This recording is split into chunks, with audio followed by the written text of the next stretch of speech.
Hello, listeners. Been wondering how you can help the show? Probably not. But here are 5 things you can do. 1. Subscribe. Support the show by clicking the subscription link in the show notes. 2. Review on iTunes, on our website, www.afraidofnothingpodcast.com, or on whatever app you listen to. 3. Donate. When you go to our website, click the cute coffee cup icon, or in the show notes, click the subscription link. 4. Share. Sharing really is caring. Tell your friends and even your enemies to check out the show. 5. Watch. Wait a minute, it's a podcast, not a movie. Actually, it's both. Check the show notes to find out where to watch the documentary. You can also rent it on Prime Video. That's it. Oh, one last thing. Enjoy this episode. This episode starts with a selfie. It's the holidays, so treat yourself to watching the Afraid of Nothing documentary on Amazon Prime. Be good and leave a kind review. If you're naughty and leave a bad review, you'll get to relive 2020 over and over and over and over and over and over and over and over. You can also watch the film on VidiSpace and Vimeo on demand. Check the show notes. Now, on to part 2 of our interview with author, sensitive, and ghost magnet Joni Mayhan. Joni's books are available on Amazon and Audible. Camera click sound effects, courtesy of freesfx.co.uk. In a world where nothing is known, nothing is certain, reality is not real. Wake up! Be afraid of nothing. I'm Bob Heskey. Robert. The host with the ghost. This is my podcast, based on my paranormal documentary, Afraid of Nothing. Each episode, we talk to people who see life and the afterlife through a different lens. Join me. Who is this large man? And what's he doing in our bedroom? As we lift the veil and open our minds to see beyond our eyes lie. This is Afraid of Nothing.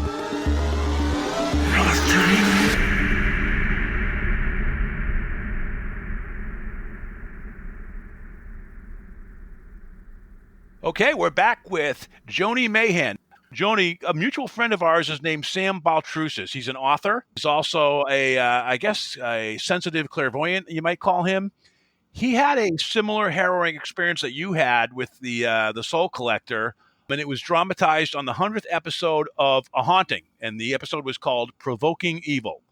And the synopsis for that episode is, a Massachusetts historian's seance performance leaves him possessed and desperate for safety. His friend, who turns out to be you, calls on a shaman to break the frightening psychic connection between him and the spirit of a cold-blooded murderer.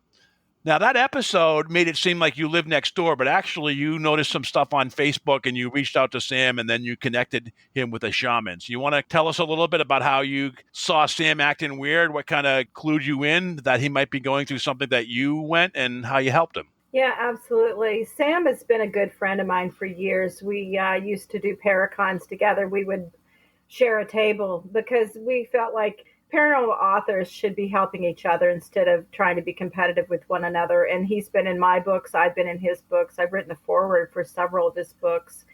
He was on Facebook and he was asking people if they could get a hold of a human skeleton for him. And then he was just posting just some really random weirdness. And it did not sound like Sam. So I reached out to him. If you watch the show, it shows me pounding on his door. That did not happen. I actually contacted him on Messenger. And, he started sharing the story with me.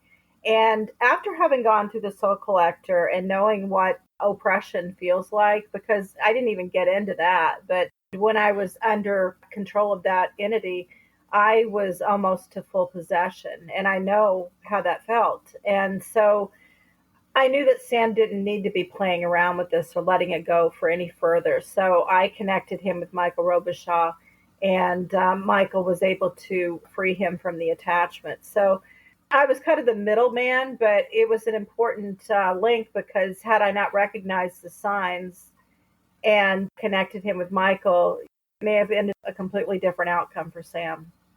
I mean, it took you a while to get your happy ending for, with the Soul Collective we talked about earlier. You really gave him a shortcut by getting him to the right person right away, convincing him to do the ceremony with Michael, and then he, through his powers, was able to clear it up for Sam. So he actually had an on-ramp to get this resolved fairly, expeditiously, thanks to you. Yeah, well, and that's what friends do for each other. And I didn't want him to have to suffer any longer than he was suffering. And I'm glad that I was able to be there. Up to almost episode 40 or whatever on this podcast, it's been a little bit less than a year. Counting you, there's 3 people that have had oppression, I guess you might call it oppression type of situations. One was Sam, one was you, another one was one of the first interviews I had with the Celtic medium Colleen Costello on the USS Salem. Believe it or not, Sam was there and witnessed it happen to her. So this is 6 degrees of Joni Mayhan. Who knows? But it's been something that's been kind of going on. So yeah, it is a small world, and it's so funny as I do these episodes, I meet someone like you, and then you're connected to other people. Yeah. So I checked out one of your books. It was The Bones in the Basement, Surviving the S.K. Pierce Haunted Victorian Mansion. I downloaded it on Audible, and boy, am I glad I did. Not only because it's so well written, but it's so well, the voiceover for that was incredible. He had such a great voice, and it was such an enjoyable listen. And for me, I live right down the street from an S.K. Pierce. I am familiar with the house. It was in my documentary. I've been there about a half a dozen times. I know Marion Luwama, who's kind of one of the turning points for our protagonists in the story, to help get them out of the house, or when they realized they had to leave the house. And I know the people that renovated the house afterwards and have had kind of a different experience. So this was really an interesting book for me to listen to, because it also added on new stuff that I wasn't aware of. My takeaway from it was really, it's a great true ghost story. It's about a couple, Edwin Gonzalez and Lillian Ortero. Am I saying her last name correctly? Yep. Okay. Mm-hmm. Who purchase a rundown haunted Victorian, and they move in. They experience a lot of paranormal activity. They open the house to ghost hunters, some good, some bad, which creates more problems for them. And eventually it becomes so overwhelming, they need to leave. And the story of how that evolved is fascinating. And it's almost like a who's who of paranormal ghost hunting teams that came in and looked at the house. But it was really a compelling read. One of the things that was great was there were roughly 8 main ghosts, but there were a bunch of portals in that house, more than a couple, that other entities came and went. And in reading the book, one of the things I could totally agree with was you're talking about was the keepers of the house, S.K. Pierce, and I think Ellen, one of his wives. They were getting a little mad that all these ghost hunting teams were coming in and bringing these bad ghosts with them. And I could almost see that from the ghost perspective. Did I say that correctly? Is that kind of a good setup for that book that you wrote? Yeah, absolutely. They were getting angry with Edwin and Lillian were bringing in so many ghost hunters. And I was there during a lot of this, and I saw what was going on. And, I even had words with them. I'm like, you need to watch what these people are doing, because there were people sneaking in Ouija boards and doing seances and provoking, and they really didn't care what they were leaving behind. All they wanted was a good EVP or a good experience or something they could catch on camera. And they were leaving the ghost there just completely irate. And the ghost would take it out on Edwin and Lillian as soon as the ghost hunters left. It was just ongoing. They were getting money. They needed money just to survive. So they were allowing all these investigations to continue. And it was just getting worse and worse as time went on. So to the point where the ghost finally, I really feel like the ghost finally pushed them out of the house. So enough. If we terrify them enough, they're going to leave. And they did. Yeah, it was almost like a ghost oppression story, right? Where they are overtaken and not even realizing it. In the end, there's that big climactic story where She's in bed for 3 days and he's in his office and doesn't even notice. Normally he's just very doting and loving, the very loving couple. It's almost like the spirits were leaving them away from each other. And then Mary and Luama shows up, knocks on the door, and dropping off some pellets for their pellet stoves, because it's ice cold in the house during the winter and there's only a couple rooms that are heated. And then shortly after that, there was a realization that they needed to leave. Talk about some of the ghost hunters that went there and some of the ghosts that they experienced at that house, some of the key players. I know I was involved heavily from the very beginning. I was become friends with them after we investigated there, and we ended up going back over and over again because the house had a way of pulling people in. One of the experiences, I had a friend named Derek, and he and his friend went in and where they were friends with them as well and hanging out at the house. And one night they went over, and I can't think of the friend's name, but he came over. He had an attachment attached to him. He was acting very strange, and Lillian went to touch him, and whatever was attached to him, Bob is his name. I should know that. I'm talking to a Bob. But whatever was attached to Bob jumped to Lillian. And it was something very negative. It was a woman, and she ended up there for a good while until they were able to get rid of her. But, it was just another experience of people bringing in things. There's so many stories of different investigators. There was one group that came in, and they brought in a psychic medium, and they were up on the third floor, and all of a sudden she got overtaken by something. She became enraged. She tried to push one of her teammates out the window on the third floor. She gave him a good strong push, and if somebody hadn't been standing next to the window, he might have gone through it. So there were just so many different stories about people and their experiences there. Yeah, there was one story about Randy Gregory, the football player used to be linebacker, I think, for the Dallas Cowboys, that had this big metal cross chain. I think he brought kids there for some kind of, I don't know, goodwill or whatever type of thing for youth. And I think he was by the portal down by I don't know if you knew this story. He's down by the portal by the bottom of the staircase, standing there, and the big heavy gold chain on his cross rises up off his chest and is almost parallel with his chin, which is like a crazy thing. Let's look at the different parts of the house.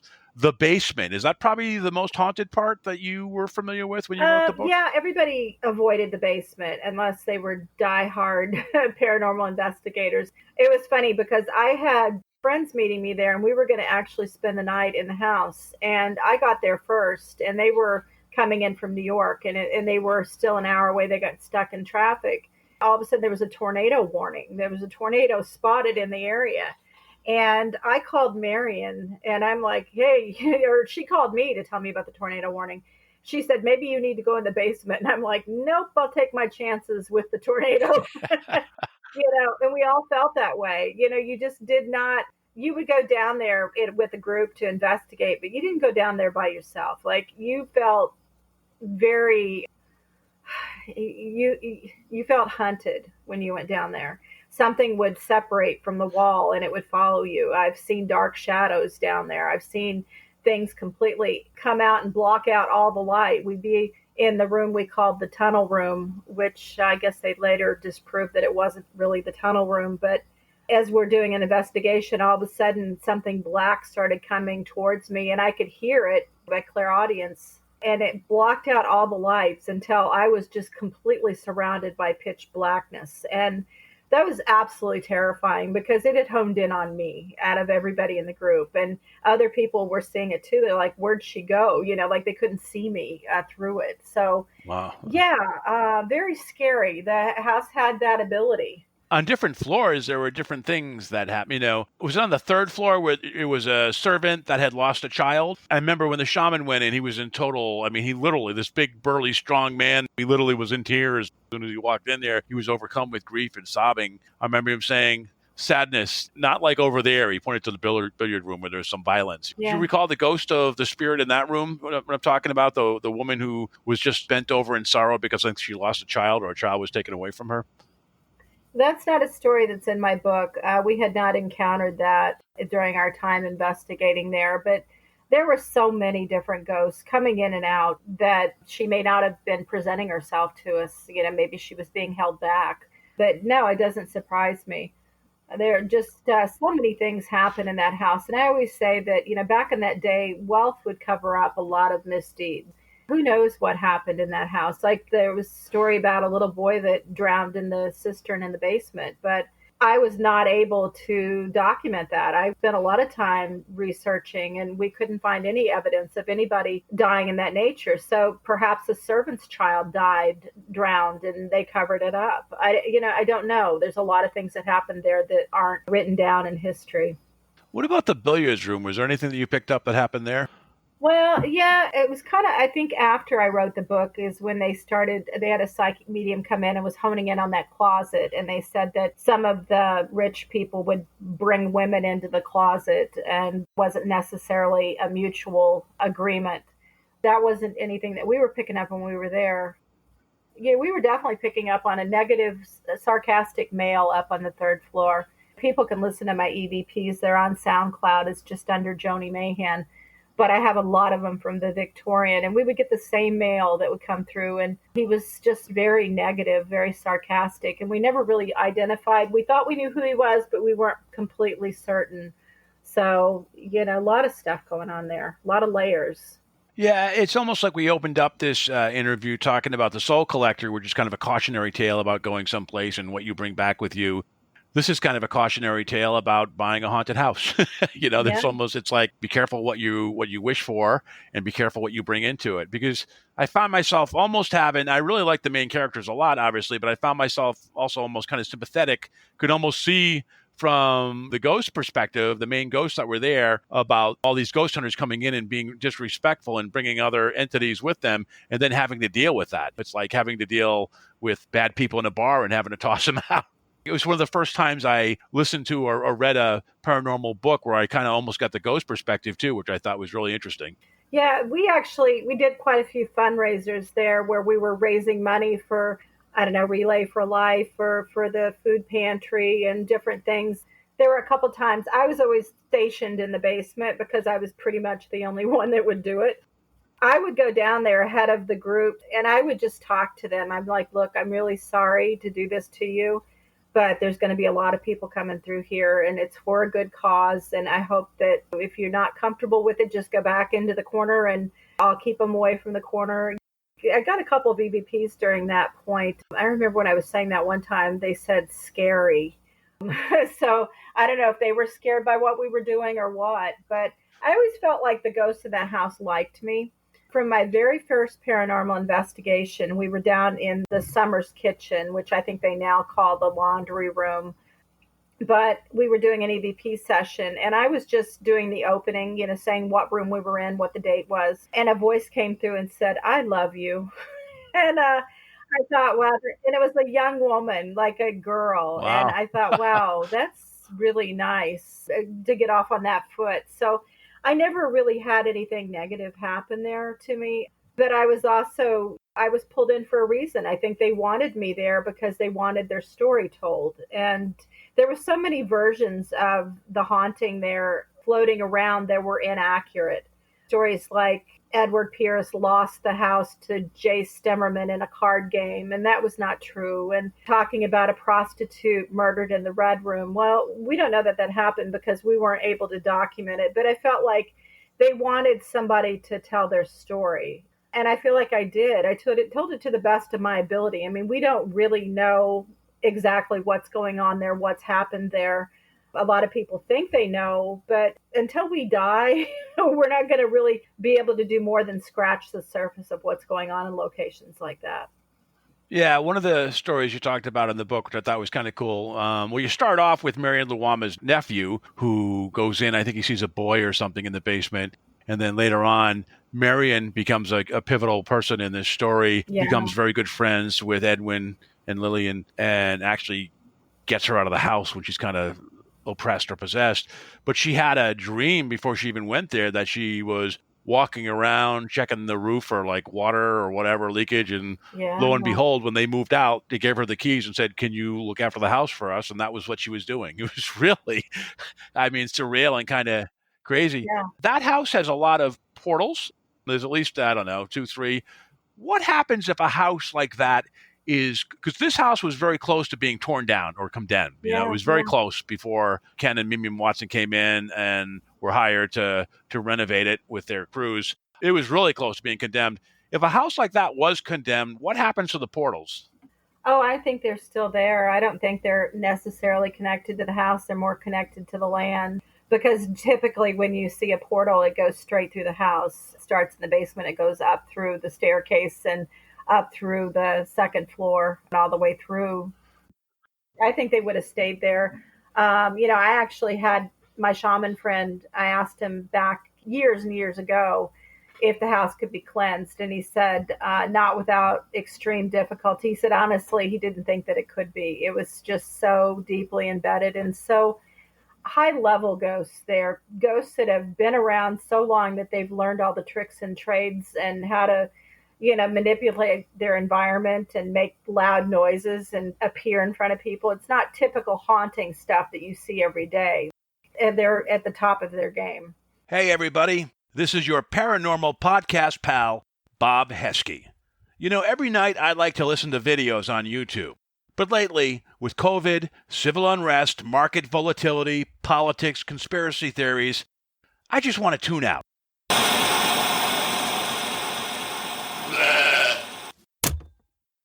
That's why I like Audible.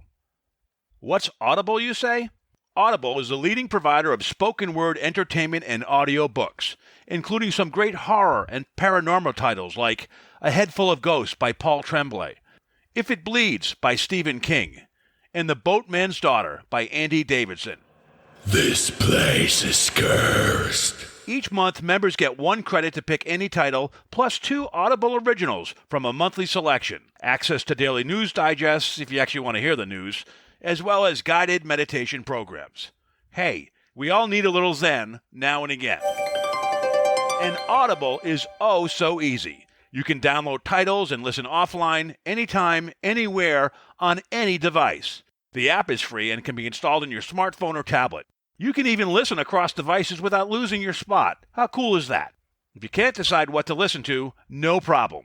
You can keep your credits for up to a year and binge on your favorite series later on. So, here's the rub. The Afraid of Nothing podcast is stoked to partner with the audio bookworms at Audible to offer you a free 30-day trial membership. Just follow the link in the show notes, audibletrial.com/AON podcast. Puedes repetir eso, por favor. That's audibletrial.com/AON, all caps, podcast, lowercase. Full disclosure, I get a commission for everyone who signs up using that URL. But you get to try it for 30 days without a commitment. Using our custom URL doesn't cost you a penny and helps out the show if you do sign up. Nothing scary about that. So escape reality and pick up a book, an audiobook, and listen to what's out there. Go to audibletrial.com/AON podcast after listening to the show.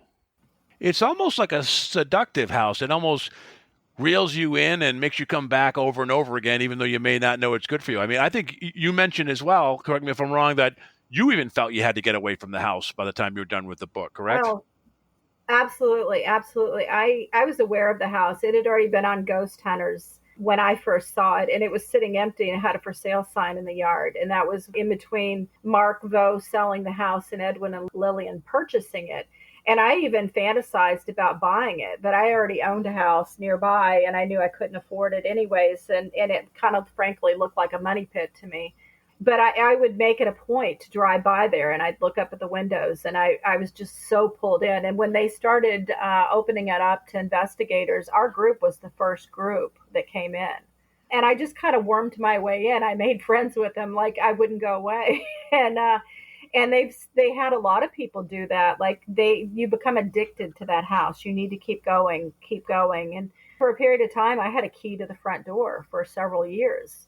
So I could go anytime I wanted to. I would help Marion on her caretaker duties. And Finally, when my friend Sandy was really concerned about me, she said, because we were going there constantly, several times a week, and just hanging out and just needed to be there. And she said, this house has a hold on you and it's not healthy. If you don't disconnect yourself from it, you may end up here. So at that point, I realized that I needed to cut my cords with the building, and I did. And when I come back to Massachusetts to visit, sometimes I do get a tour of the mansion. I go in and it's beautiful. I love the renovations. It makes me really happy to see this grand dame return to her former glory. But I don't feel any connection anymore. I feel like it's just visiting an old friend.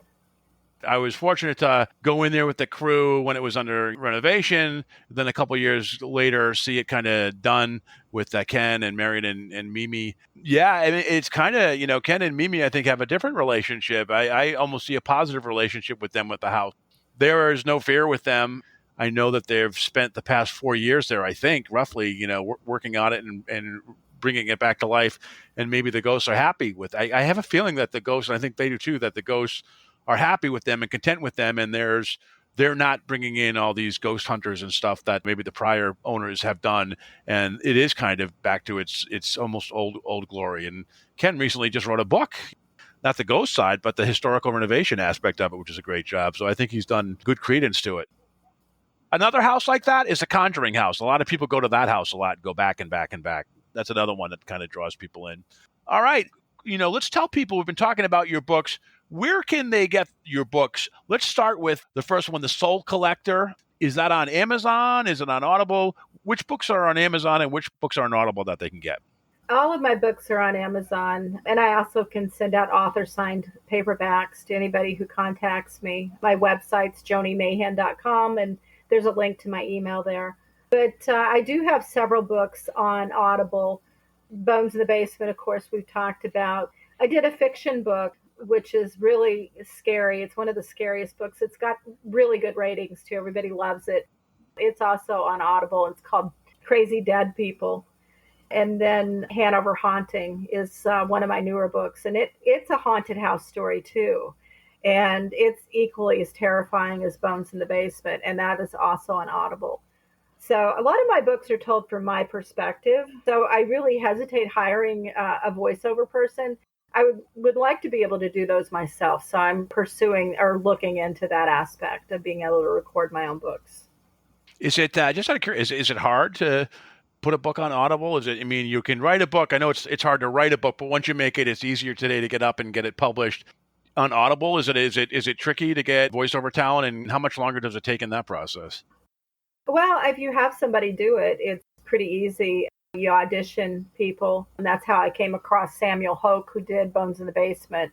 You just hire them, and they do the work, and then they share your royalties with you. Yeah. But as far as producing your own, it's very involved, and it requires special equipment, and I don't have any of that, so that may not happen for a little while, but we'll see. Okay.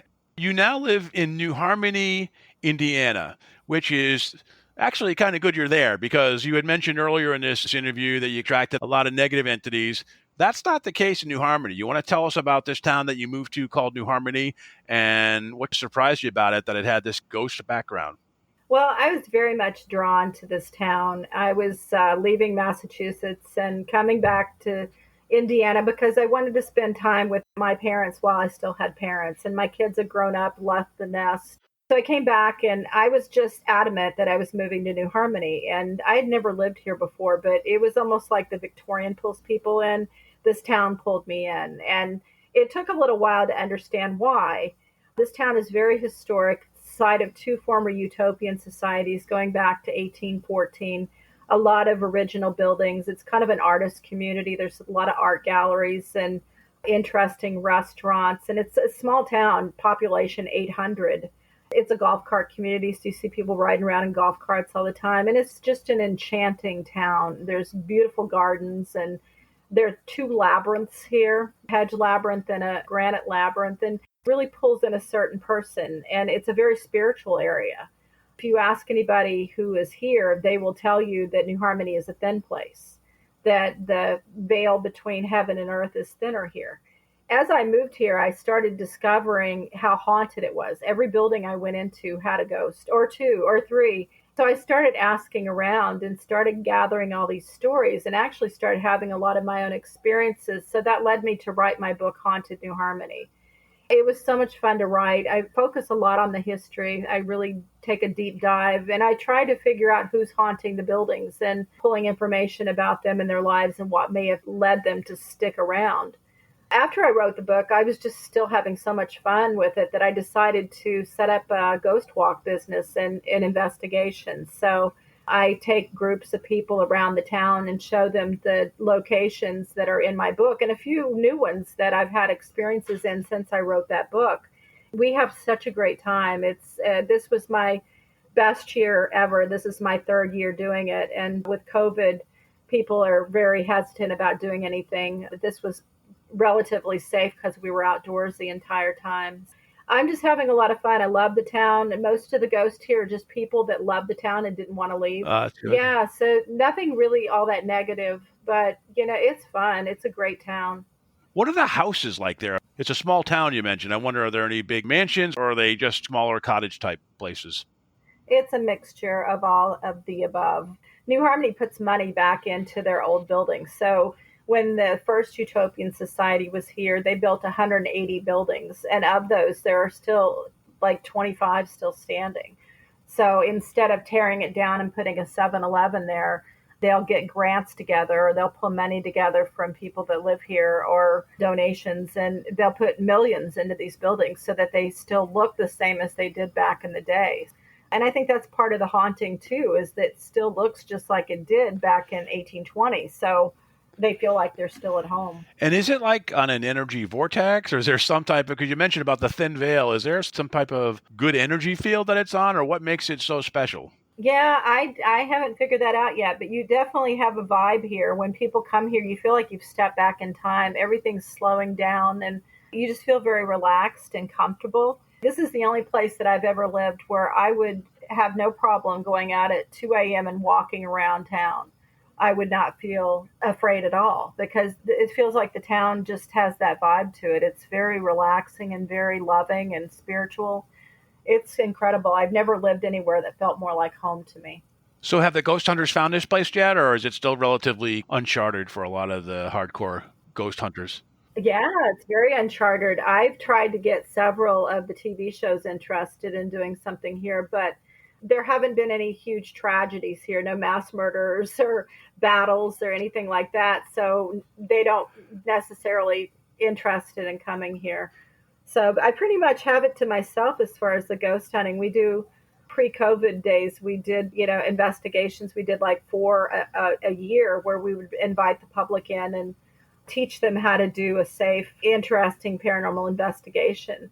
And the ghosts are very willing to talk to us. We get so many responses. We've learned a lot. It's like almost like an archaeology experiment because we go back and talk to the people that created this history and ask questions that there's a gap where we don't know the answer. And we've gotten answers. So it's been pretty crazy.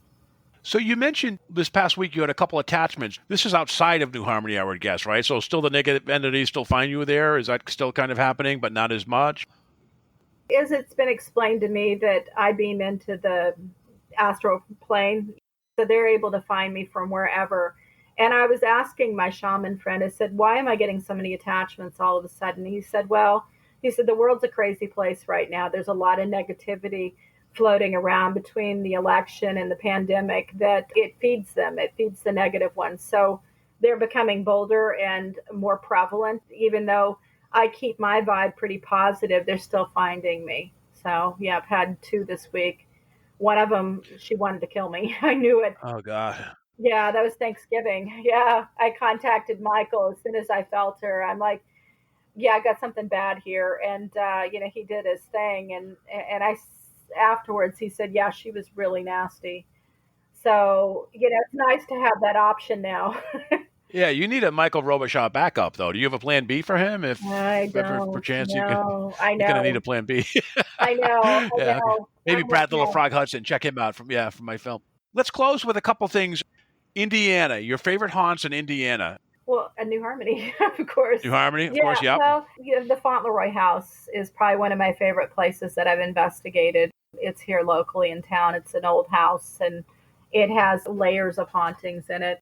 As far as locally, I'm about 2 hours away from Waverly Hills Sanatorium, and I've been there 4 times now and have really enjoyed going there. It's just an intense location. I haven't done a whole lot of investigating locally just because I've been so focused on New Harmony. And in Massachusetts, what were your favorite ones? Were they the SK Pierce, or what were they? A couple other places that you may have been to that people may or may not have heard of? Oh, yeah. We had so many places that we did. The SK Pierce, definitely top of the list. The Winchendon Historical Society, Yep. the Whitney Murdoch Mansion. That's incredible. Yeah, I've been there. Yeah, We've great. investigated there quite a few times. Upstate New York, Rolling Hills Asylum. We've been there quite a few times. Near Albany in Napnock, the Shanley Hotel. That's a great one. Yep. Yeah. I actually went to the Shanley Hotel just to stay overnight. I just did some B-roll footage there, but I was interviewing a person. I don't know if you remember from the documentary, a guy named Bob Berman, who's like the astronomer who gave kind of the scientific quantum thing. He lived up there, and so I stayed at the Shanley Hotel. What was your take on that hotel? Anything in particular to stick with you? Yeah, actually, there's a story in my new book, When Ghosts Are Near, about Sandy McLeod's experience. So she and I went and we investigated, and we got some pretty good EVPs and sensations and whatnot, but we spent the night. And she asked for the most haunted room, and I asked for the least haunted room. So mine was called the quiet room, and it actually connected to Sandy's room with the door. During the middle of the night, she had sleep paralysis where she was, and has never had that before, pinned to the bed while two people were talking over the top of her, trying to decide what to do with her. Like, should we kill her or should we possess her? And she just couldn't move. And then finally she was able to break free, and she came into my room, and I had 2 beds in my room. So I woke up and Sandy was in the other bed. And she had left a recorder on the whole night. We got some voices, not necessarily as clear as she was hearing them, but we also kept hearing the door in between our rooms opening and closing, and it had a really squeak to it. Yeah, and that was just one of the times that we stayed there. We stayed there, I think we investigated 3 times, and just every time was pretty incredible. Yeah, when I went there, we knocked on the door and no one answered for about 20 minutes. It's like no one was there that night. And finally, I think the sun came down and let us in, and it was just us, me and my crew. I don't know if there was anyone else there. And it was just we investigated a little bit at night. We were on the 2nd floor, and I did some EVPs and stuff. But yeah, that's one of those places that's old. You can almost feel the floors uneven below you, bowing below your feet as you're walking along. And it's a little unsteady, but so surreal and creepy. It's a great place. Thank you so much for your time tonight. I know we've already mentioned it, but we're going to circle back to it. Tell us again where your website is and where people can get your books, and what else. Are you working on anything for 2021? Yeah, my website is jonimayhan.com, JONIMAYHAN.com. All my books are on Amazon, and I do have 3 books on Audible.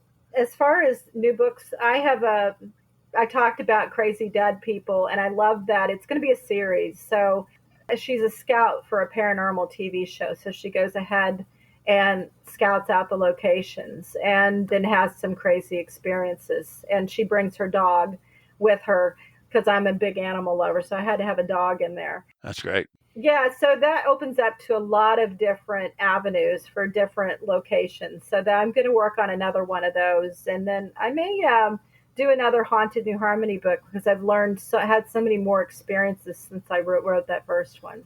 And what about if people want to visit New Harmony or go on a ghost tour or check it out? Do they just reach you on your website? Yes. My website actually has 2 locations. So Haunted New Harmony will bring you to jonimayhan.com. So they're both the same website. And I have information on there about my ghost walks and about my books and paranormal pictures and links to SoundCloud and all kinds of good stuff. And lastly, what about tortured souls that are going through something? Is there any advice you have for them, or any website you might direct them to if they're experiencing some oppression? They should get your book, but is there any type of website or person you would direct them to? Well, I think you should always, when you're investigating or dealing with a tortured soul, you should always use compassion and remember they were people first. If you're having an attachment and you feel like you're really stuck, you need to find a shaman or a really good psychic medium that has good references and reach out to that person. So it's just networking, always having a plan in place. You need to make sure you do your research beforehand. And what are 1, 2, or 3 telltale signs that you should be aware of, or do other people tend to recognize it before you do? I think the big thing is always being exhausted. That's one thing. If you have an energy draining ghost in your house, you're always going to be sick. You're always going to be tired. Personality changes is a very big thing. And sometimes you see it yourself, sometimes you don't. One of my attachments this week came from a friend I talked to on the phone, and he was telling me that he had a ghost there. It was making him very angry. And a couple days later, all of a sudden, I was very angry as well. So I reached out to Michael, and once he removed it, I was no longer angry. So, other people will see it as well, but, you have to just kind of keep doing checks on yourself as well. If you feel things are weird and different, there could be something going on. Well, excellent. Thank you so much for your time, Joni. Thank you. And I'm so happy that you're in a great place called New Harmony because you deserve it. Thanks for having me on. This was a lot of fun.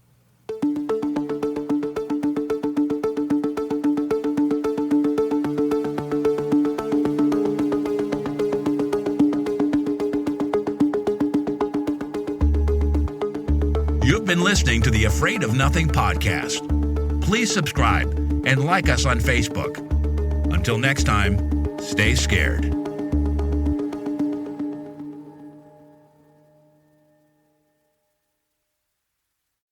Hey, you're still here?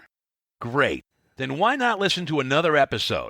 Visit AfraidOfNothingPodcast.com to peruse all the shows. That's AfraidOfNothingPodcast.com.